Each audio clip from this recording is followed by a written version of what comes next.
warahmatullahi wabarakatuh. Salam sejahtera. Perkenalkan, saya Bidan Maya Sari Putri Ardela, Sarjana Kebidanan, Magister Kebidanan, salah satu dosen tetap di program studi Pendidikan Profesi Bidan, Fakultas Ilmu Kesehatan, Universitas Kediri, Kota Kediri, Jawa Timur. Izinkan saya untuk memaparkan pernyataan diri dosen dalam unjuk kerja Tridharma Perguruan Tinggi atau dikenal dengan istilah PDD UKT-PT, khususnya bidang pengajaran, dalam rangka memenuhi salah satu persyaratan sertifikasi dosen tahun 2024. Sebagai seorang dosen, saya telah menerapkan Tridharma Perguruan Tinggi yang terdiri dari pengajaran, pendidikan, dan pengabdian kepada masyarakat. Delivery Interaction and Assessment atau yang disingkat DIA merupakan sistem pengajaran yang saya terapkan. Delivery, di mana saya menyediakan beragam materi pembelajaran untuk membantu mahasiswa belajar secara mandiri sehingga materi yang diberikan dapat diterima baik oleh mahasiswa. Interaction, yaitu kegiatan tatap muka antara dosen dan mahasiswa untuk membahas mata kuliah yang dilakukan di kelas untuk mencapai capaian pembelajaran. Assessment, yaitu pemberian tugas secara terstruktur yang direncanakan, misalnya membahas dan menyelesaikan kasus dengan metode problem-based learning yang memungkinkan mahasiswa untuk belajar melalui pemecahan masalah kontekstual yang realistis. Dengan metode ini, dosen dapat mengenalkan cara pemecahan masalah, cara berpikir kritis, cara bekerja sama, dan meningkatkan kemampuan komunikasi mahasiswa. Pada kesempatan ini, izinkan saya untuk menyampaikan salah satu mata kuliah yang saya ampu, yaitu Asuhan Kebidanan pada Remaja dan Perimenopause.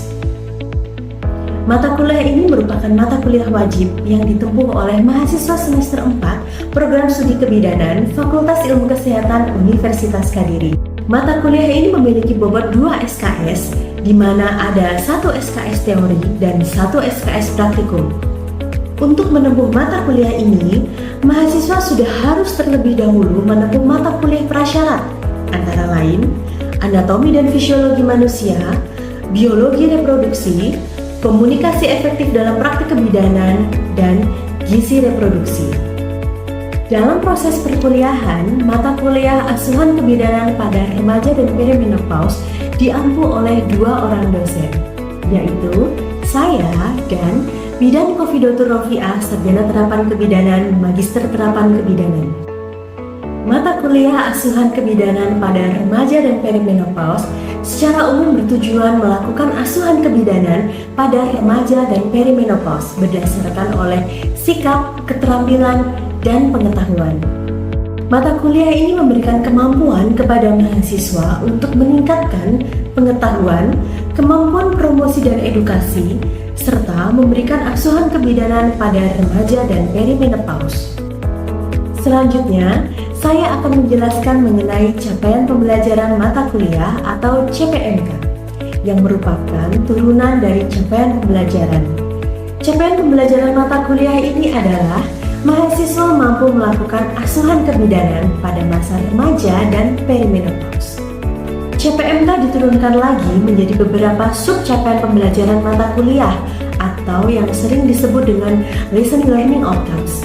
Sub CPMK sebagai kemampuan akhir yang direncanakan pada tiap tahap pembelajaran untuk memenuhi capaian pembelajaran. Pada mata kuliah ini terdapat 2 sub CPMK, yang mana terdapat 8 poin pada sub CPMK 1 dan 6 poin pada sub CPMK 2. Adapun sub CPMK 1 antara lain yang pertama, mampu menjelaskan tentang konsep dasar kesehatan reproduksi remaja. Yang kedua, mampu menjelaskan tentang konsep dasar pubertas. Yang ketiga, mampu menjelaskan tentang perilaku pola hidup sehat atau PHBS pada remaja. Yang keempat, mampu melakukan screening masalah gizi pada remaja. Yang kelima, mampu melakukan screening pada gangguan menstruasi pada remaja.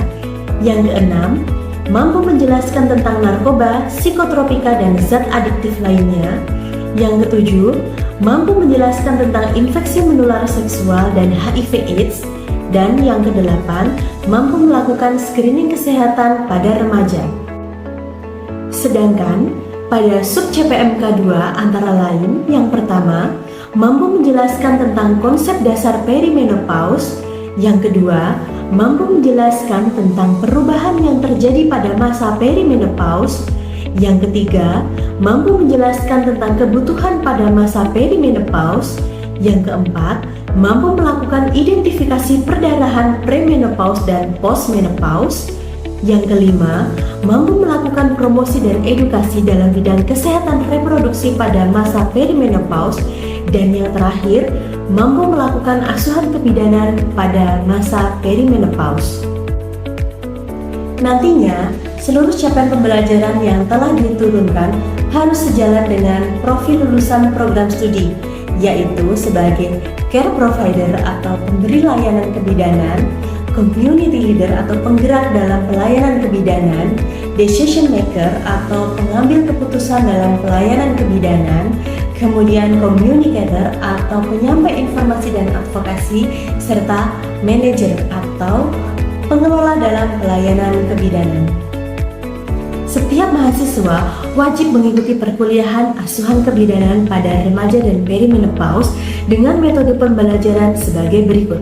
Perkuliahan dalam bentuk tatap muka di kelas. Kemudian, pembelajaran berbasis student-based learning, misalnya dengan pemberian tugas terstruktur yang direncanakan dengan metode problem-based learning, small group discussion, dan role play yang memungkinkan mahasiswa belajar untuk memecahkan masalah, berpikir kritis, bekerja sama, dan mengasah kemampuan komunikasi mahasiswa.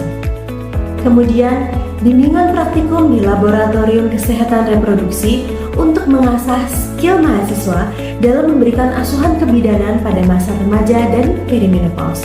Serta yang terakhir adalah adanya evaluasi proses perkuliahan melalui UTS dan UAS. Sistem penilaian yang diberikan kepada mahasiswa berdasarkan atas penilaian subjektif dan objektif. Untuk penilaian subjektif didasarkan atas proses interaksi antara dosen dan mahasiswa, baik saat di kelas maupun saat di laboratorium. Kemudian proses tanya jawab dari trigger yang disampaikan oleh dosen, serta keaktifan mahasiswa, baik saat di kelas maupun di laboratorium. Dan terkait dengan penugasan, dinilai berdasarkan ketepatan dan kecepatan dalam menyelesaikan tugas. Sedangkan untuk penilaian objektif didasarkan atas beberapa hal, antara lain, persentase kehadiran mahasiswa dalam mengikuti perkuliahan dengan bobot 10%, penugasan dengan bobot 20%, nilai UTS dengan bobot 20%, nilai UAS dengan bobot 30%, dan nilai praktikum dengan bobot 20%. Berikut ini merupakan video pelaksanaan pengajaran yang saya lakukan secara tatap muka dan berinteraksi langsung dengan mahasiswa di dalam kelas. Bismillahirrahmanirrahim. Assalamualaikum warahmatullahi wabarakatuh. Waalaikumsalam warahmatullahi wabarakatuh. Kami semangat ya untuk kuliah hari ini. Jadi hari ini untuk mata kuliah asuhan kebidanan pada masa remaja, kita akan membahas topik pubertas ya. Mungkin nanti kita akan flashback ya beberapa tahun yang lalu ya, ketika kita masa pubertas ya, masa-masa yang paling indah dalam hidup. Benar nggak? Dulu waktu remaja, masa-masa remaja puber, apa yang kalian rasakan? Jatuh cinta? Kita monyet apa lagi? Kerasa apa? Pengen dandan? Terus dari itu apa yang kalian rasakan dulu ketika lagi masa-masa puber? Perubahan fisik. Perubahan fisik ya. Perubahan fisik ya. Oke, nanti kita akan bahas di sini. Jadi hari ini kita akan membahas ya topik tentang pubertas terkait dengan definisinya itu sendiri, tahapannya, ya, kemudian perubahan hormonal, perubahan fisik, sosial, dan juga perang bidan yang pertama. Oke, kita tetap pahami dulu ya masa remaja atau adolescent ya, merupakan periode kritis ya. Kenapa saya kasih merah di situ? Kenapa kritis ya? Karena di pada masa ini terjadi serangkaian perubahan, baik itu perubahan fisiknya, sosialnya, psikososialnya, ya, jadi berubah, ya.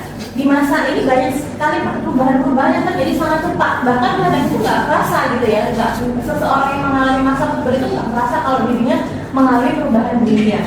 Nah, seiring itu terjadi juga perubahan-perubahan fisik yang mana terjadi pertumbuhan seks sekunder, kemudian terjadinya percepatan pertumbuhan, serta perubahan perilaku dan juga hubungan sosial dengan lingkungannya. Tahapan pubertas di sini ada 3 tahapan ya, mulai dari prapubertas, puber sama pasca pubertas ya. Mulai dari prapubertas dulu, usia 10 sampai 12 tahun ya. Kalian coba aja dulu ingat-ingat 10 tahun itu ngapain? Main sama teman-temannya.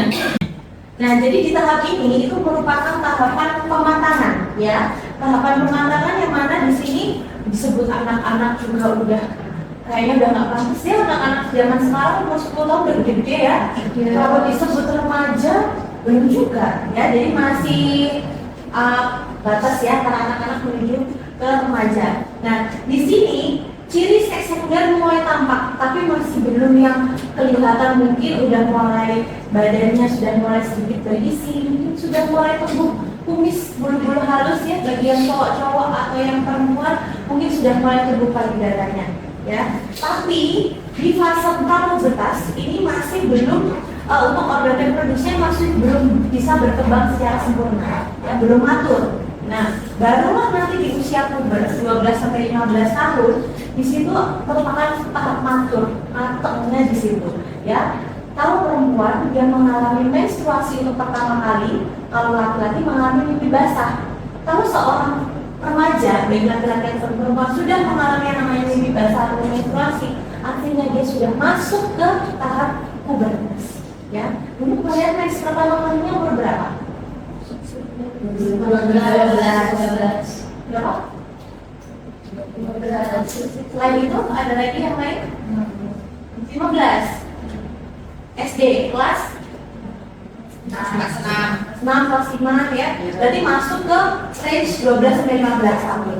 Nah, memasuki usia berikutnya ya, 15 sampai 18 tahun itu adalah fase pasca puber. Yang mana jadi sini adalah tahapannya sudah benar-benar sudah matang, organ seksnya sudah bisa berfungsi secara sempurna. Ya, berarti artinya di usia tersebut ya sudah ya, untuk perkembangan fisiknya sudah mencapai tahapan yang baik atau yang sudah sempurna. Nah, terkait dengan perubahan hormonal dulu yang akan kita bahas, yang mana pubertas itu terjadi karena peningkatan yang namanya sekresi gonadotropin releasing hormone atau disingkat GnRH yang ada di hipotalamus atau yang ada di otak kita. Ini adalah hormon kunci yang ngatur segala macam hormon yang ada di tubuh kita.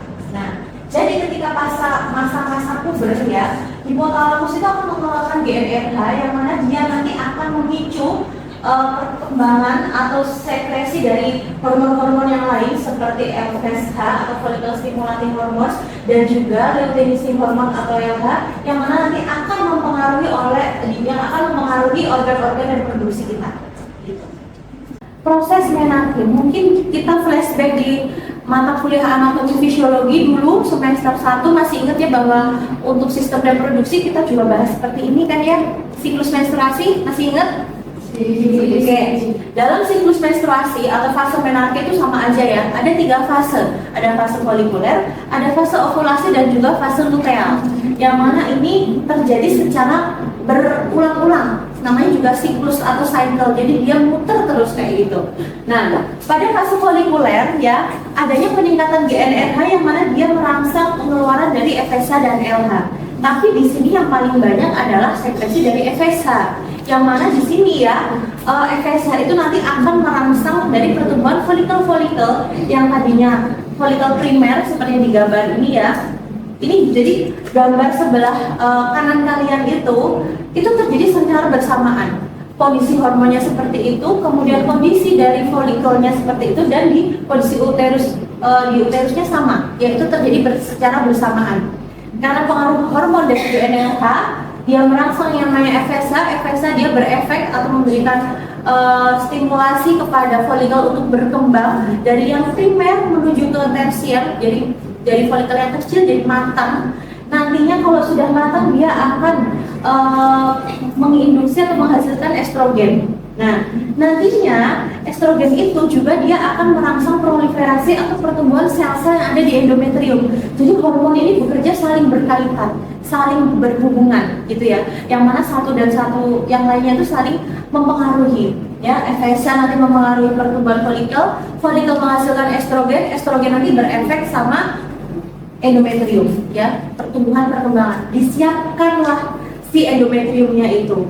Nah, ketika nanti pada puncak dari sekresi estrogen, nantinya FSH-nya disuruh stop nih, udah. Ya, karena apa? Folikelnya udah mateng, tugas FSH sudah selesai, ya. Sekarang ganti LH yang naik. Makanya di hari ke-14 LH akan tinggi, puncak, ya, dia akan naik tajam sehingga si ovum, ya, yang ada di tengah-tengahnya si folikel itu dia akan bisa pecah keluar, ya, keluar sehingga dia meninggalkan bekas tempatnya tadi, ya, jadi apa, corpus luteum. Nah, nantinya corpus luteum ini akan menghasilkan progesteron, ya. Si ovumnya dia udah jalan-jalan lah, dia mencari apakah ada pangeran yang datang, ya. Kalau nggak ada ya udah dia diam aja dan nanti dia melulu. Tapi ketika masih proses, ya, dia masih cari-cari ini ada nggak, si corpus luteum itu dia menghasilkan progesteron. Progesteron efeknya apa? Progesteron dia efeknya adalah di endometrium, yang mana dia mempersiapkan rumah bagi nanti jika ada fertilisasi, ya, disiapkan bantalan di situ, ya, yang empuk, yang banyak pembuluh darahnya. Kalau misalnya ada inflamasi dia nempel di endometrium, jadi saling berkaitan, ya. Nah, ketika tidak terjadi yang namanya fertilisasi, tidak ada sperma, ya, yang membuahi si ovum, maka dari itu corpus luteumnya nggak bisa bertahan, ya. Corpus luteum tidak bisa terus-terusan menghasilkan progesteron, dia ada masanya.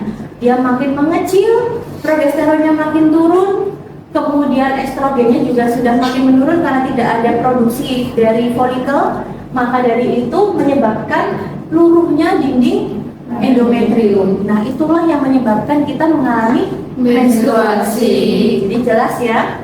Oke, kita lanjut. Nah, adapun stadium pubertas di sini pakai Taylor staging, ya, ini referensinya dari luar, ya.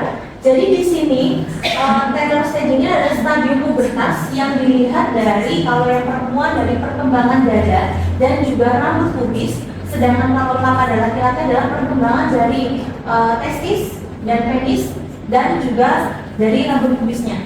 Gitu.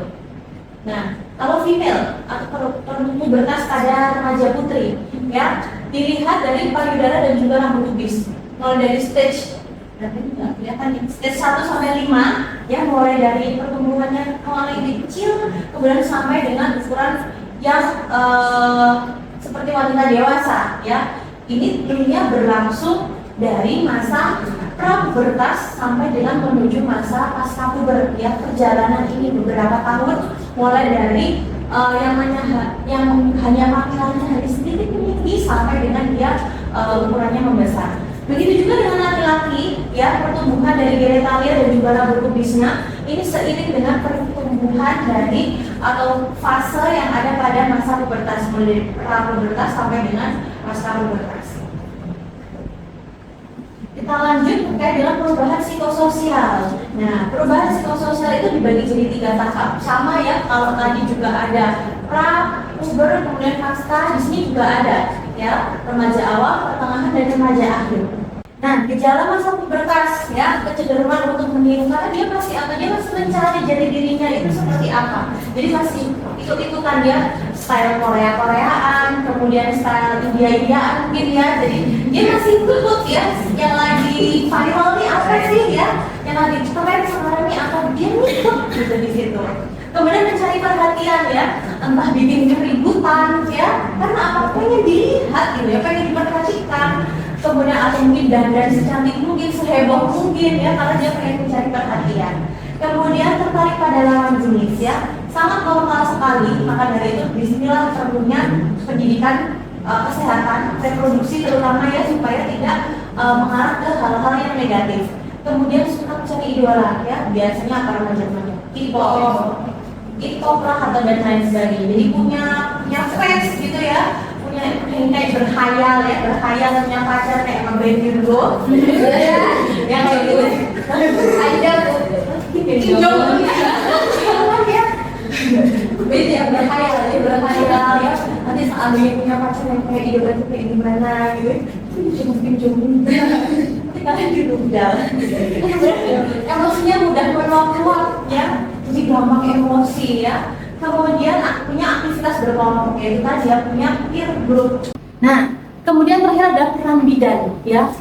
Jangan lupa, bidan itu nggak cuma ngurusin ibu hamil, nggak cuma ngurusin ibu bersalin, nggak cuma ngurusin bayi baru lahir, ya ibu nifas, tapi kita punya asuhan pada masa remaja.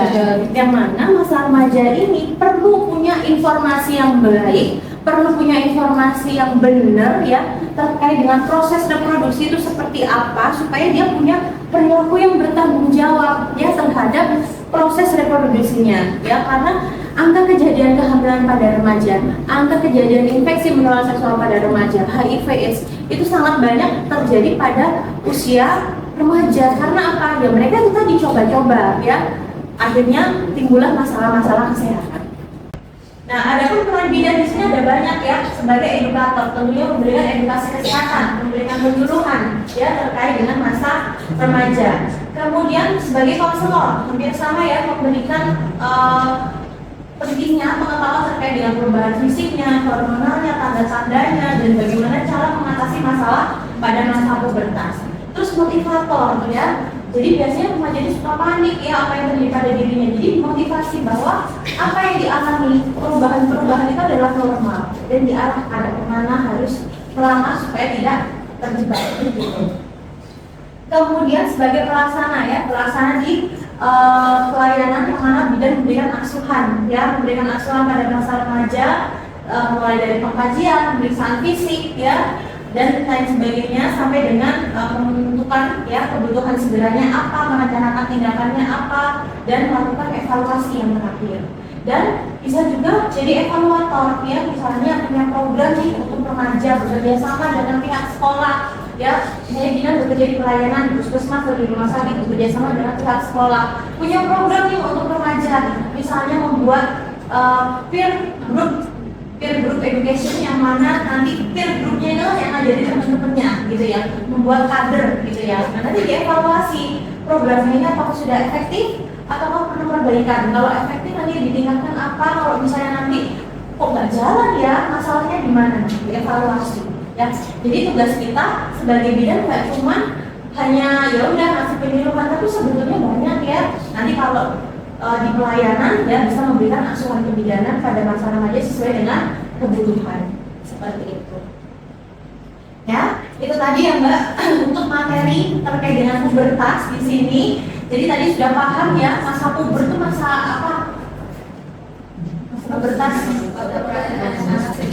dewasa, perubahan ya, suatu proses perubahan dari anak-anak menuju dewasa. Jadi dari sini kita sudah paham ya apa tugas kita nanti sebagai bidan. Ada pertanyaan dari sini? Ya silakan. Jadi izin bertanya, kalau itu kan tadi yang disebutkan kayak pada remaja yang normal, tapi kalau semisal ada perempuan yang mirip tomboy, itu apakah untuk perkembangan hormonnya itu sama seperti wanitanya enggak? Yang kayak Oke, ada yang cewek tomboy ya, jadi dia secara fisik berdandan seperti laki-laki. Banyak faktor ya Mbak, kalau secara hormonal kita harus cek kadar hormonnya ya, tapi bisa jadi karena lingkungan. Kita nggak tahu ya apa yang menyebabkan dia berpenampilan seperti itu. Bisa jadi orientasinya ya, memang dia nggak suka sama perempuan ya, nanti jauh ya bahasnya. Ataukah memang lingkungannya ya, dia berada di lingkungan laki-laki, misalnya dia ditinggalkan sama ibunya, dia tinggal bersama bapaknya, terus di situ juga dia sama kakak-kakaknya, atau temennya dia lebih nyaman sama laki-laki.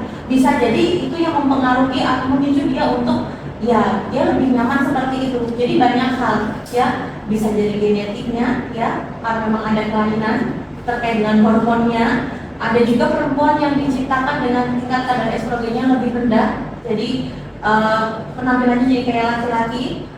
Tapi kan harus dipastikan ya dengan pemeriksaan kita nggak bisa menjudge bahwa hormon kalau tomboy berarti hormon estrogennya lebih dikit, nggak bisa karena kita nggak analisa hormonnya. Tapi juga banyak faktor dari pertemanannya, dari lingkungannya, ya. Jadi banyak hal yang bisa menyebabkan seorang perempuan bisa berpenampilan yang kayak itu. Atau mungkin kayak yang lagi tren dia coba-coba gitu ya terus terusan, nah bisa jadi kayak itu karena di usia-usia puber dia kan masih labil, dia mengikuti, ya dia meniru, mencontoh, ya jadi masih belum punya masih dalam pencarian jati dirinya itu. Nanti kalau misalnya dia udah sadar ya dia baliklah ke kodratnya mungkin ya. Tapi karena dia itu tadi masih labil, masih mau mencoba-coba, bereksplorasi, ya masih punya rasa penasaran yang tinggi lah, bisa jadi seperti itu. Ya, mungkin ada lagi pertanyaan. Sudah? Dari ini? Sudah? Oke, kalau sudah, terima kasih atas perhatiannya ya. Jadi nanti kita ketemu lagi di pertemuan minggu depan masih dengan asuhan remaja. Untuk pertemuan tadi kita akhiri ya. Terima kasih atas perhatiannya dan mohon maaf apabila ada salah kata. Saya tutup. Wassalamualaikum warahmatullahi wabarakatuh. Waalaikumsalam warahmatullahi wabarakatuh. Demikian deskripsi singkat serta cuplikan proses pembelajaran dari mata kuliah Asuhan Kebidanan pada Remaja dan Perimenopause yang saya ampu. Semoga dapat memberikan gambaran mengenai kinerja pengajaran yang saya lakukan, khususnya pada mata kuliah Asuhan Kebidanan pada Remaja dan Perimenopause di program studi Kebidanan Fakultas Ilmu Kesehatan Universitas Kediri. Saya mengucapkan terima kasih kepada seluruh tim penilai dan tim panitia sertifikasi dosen tahun 2024, khususnya Direktorat Jenderal Pendidikan Tinggi, Riset dan Teknologi, Kementerian Pendidikan, Kebudayaan, Riset dan Teknologi Republik Indonesia. Saya juga mengucapkan terima kasih kepada Universitas Kediri, Fakultas Ilmu Kesehatan, rekan sejawat dosen, serta rekan-rekan mahasiswa program studi kebidanan Fakultas Ilmu Kesehatan Universitas Kediri. Demikian yang bisa saya sampaikan, kurang lebihnya saya mohon maaf. Terima kasih dan wassalamualaikum warahmatullahi wabarakatuh.